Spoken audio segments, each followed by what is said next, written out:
अच्छा बेटा, यहाँ बैठ। मैंने अभी अभी श्री कृष्ण को खिचड़ी का भोग लगाया है। ले खिचड़ी खा बेटा। पसंद आई खिचड़ी तुझे? और दूं?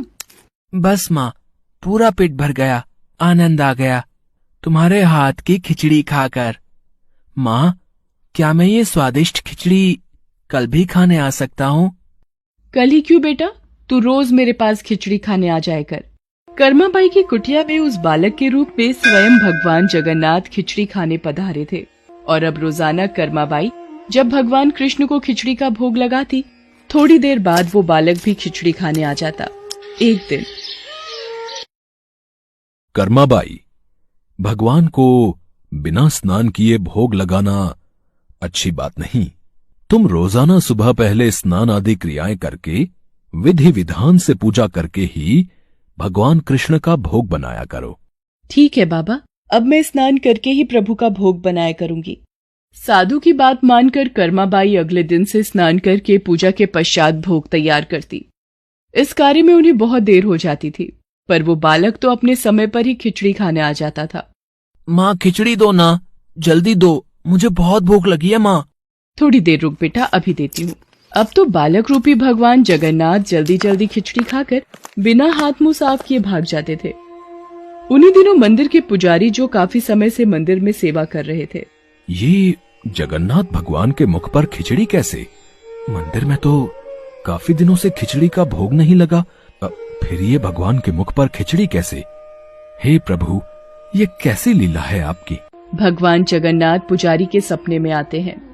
मेरी भक्त कर्माबाई, जो जगन्नाथपुरी में ही रहती है, वो बहुत ही प्रेम भाव से सुबह उठकर बाजरे की खिचड़ी का भोग लगाती है। मैं रोजाना सुबह जल्दी उठकर कर्माबाई की खिचड़ी खाने जाता हूँ। मुझे कर्माबाई के हाथ की खिचड़ी बहुत पसंद है। पर एक साधु ने उसके पास आकर सुबह स्नान और पूजा के बाद विधि विधान से भोग लगाने का बोल दिया है। अब कर्माबाई स्नान और पूजा के बाद भोग लगाकर मुझे खिचड़ी देती हैं। इन सब कार्यों में बहुत देर लग जाती है। मुझे बहुत तेज भूख लगती है। भक्तगण मेरा इंतजार कर रहे होते हैं, इसलिए जल्दी जल्दी खिचड़ी खाकर मैं बिना मुंह हाथ धोए वापस लौट आता हूँ। भगवान जगन्नाथ की अद्भुत बातों को स्वप्न में सुनकर पुरोहित जी हर जगह उस साधु की खोज करवाते हैं और उसे बुलाकर सारी बात बताते हैं। साधु घबरा जाता है और कर्माबाई के पास जाता है। कर्माबाई, तुम श्री कृष्ण भगवान की परम प्रिय भक्त हो। तुम्हारे लिए किसी नियम नीति की कोई आवश्यकता नहीं। तुम अपने अनूठे प्रेम से जिस प्रकार सुबह जल्दी उठकर भोजन बनाती थीं, वैसे ही बनाकर भगवान का भोग लगाया करो।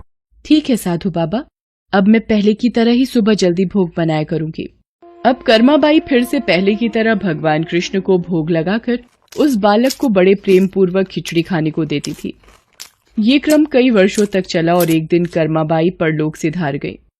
हे प्रभु, हमसे कोई भूल हो गई क्या? आज आपके नैनों से अश्रुधारा कैसी प्रभु?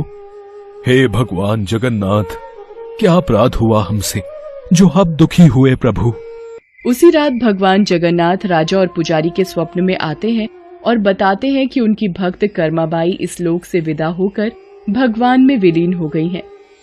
अब उन्हें सुबह सवेरे बाजरे की खिचड़ी कौन खिलाएगा, यही उन्हें दुख है। अगले दिन पुजारी जी, जो स्वप्न आपने देखा वही स्वप्न मुझे दिखाई दिया। भगवान जगन्नाथ की प्रिय भक्त कर्माबाई अब इस लोक से विदा हो गई है। मैं चाहता हूँ आज से हर सुबह भगवान जगन्नाथ को कर्माबाई के नाम से बनाई बाजरे की खिचड़ी का भोग लगा करेगा, जिससे भगवान को कर्माबाई की कमी न महसूस हो। जी महाराज, अब से ऐसा ही होगा। उस दिन के बाद से कहते हैं कि भगवान जगन्नाथ को हर सुबह बाजरे की खिचड़ी का भोग लगाया जाता है। कर्माबाई के नाम की बाजरे की खिचड़ी के भोग से आज भी इस प्रथा को निभाया जा रहा है।